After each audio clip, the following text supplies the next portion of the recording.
इससे पहले भी मयंक गांधी अपने ब्लॉग में योगेंद्र यादव और प्रशांत भूषण को पीएसी से निकाले जाने का विरोध किया था। मयंक ने 5 मार्च को अपने ब्लॉग में योगेंद्र यादव और प्रशांत भूषण को पीएसी से निकाले जाने के लिए सीधे सीधे केजरीवाल को जिम्मेदार बताया था।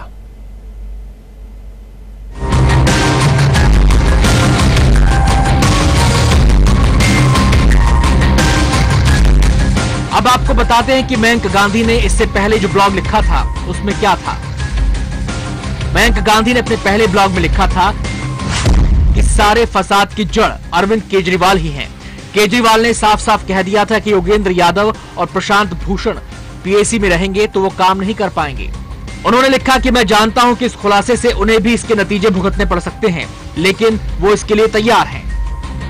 आगे अपने ब्लॉग में मयंक गांधी ने योगेंद्र और प्रशांत के हवाले से लिखा कि केजरीवाल मुझे पार्टी की राजनीतिक मामलों की समिति में रखना नहीं चाहते। हालांकि दोनों ही नेता पीएसी से बाहर जाने के लिए तैयार थे और इसके लिए उन्होंने 2 प्रस्ताव भी रखे थे। यादव और भूषण ने सुझाव दिया कि 9 सदस्यीय पीएसी का दोबारा गठन किया जाए। मैंने मयंक गांधी का ब्लॉग पढ़ा, जो कुछ मयंक कह रहे हैं, और मैं भी एनएससी का हिस्सा थी, मेरे पास भी वोटिंग राइट्स से, तो है ऐसे कुछ ऐसे ही माहौल है। तो अगर आप अरविंद के गुट में शामिल नहीं है, जिसका मनीष सिसोदिया हिस्सा है, तो आपको दरकिनार कर दिया जाता है और कोशिशें होती हैं कि कैसे आपका कद कम किया जाए। अपने पिछले ब्लॉग में मयंक ने आगे बड़े आरोप लगाए। उन्होंने लिखा कि 26 फरवरी की रात राष्ट्रीय कार्यकारिणी के सदस्य जब अरविंद केजरीवाल से मिलने गए तो उन्होंने कहा कि अगर योगेंद्र और प्रशांत पॉलिटिकल अफेयर्स कमेटी में रहेंगे तो वो संयोजक के तौर पर काम नहीं कर पाएंगे। 4 मार्च को राष्ट्रीय कार्यकारिणी की बैठक इसी माहौल में हुई थी। बैठक में योगेंद्र और प्रशांत ने खुद ही पीएसी से अलग होने की पेशकश की थी, लेकिन उनकी पेशकश नहीं मानी गई। मनीष सिसोदिया ने दोनों को पीएसी से निकालने का प्रस्ताव पेश किया, जिसका संजय सिंह ने समर्थन किया।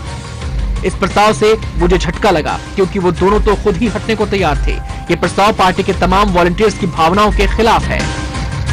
सारी खबरें मैं भी पढ़ रहा हूं, लेकिन पार्टी के भीतर जो घट रहा है उसके बारे में मैं सार्वजनिक कुछ वक्तव्य देना नहीं चाहता।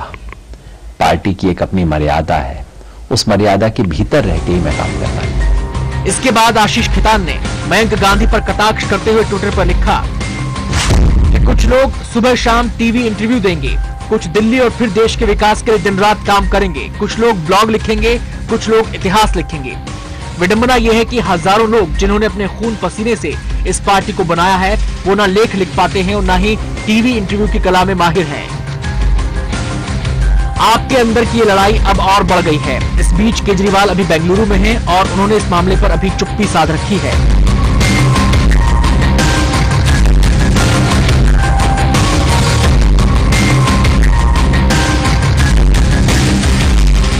Ashok Raj, live India, Delhi.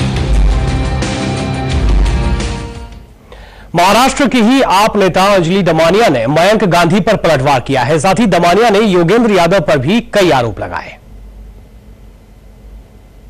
उन्होंने ब्लॉग में भी लिखा है कि मैं खुद मानता था कि योगेंद्र यादव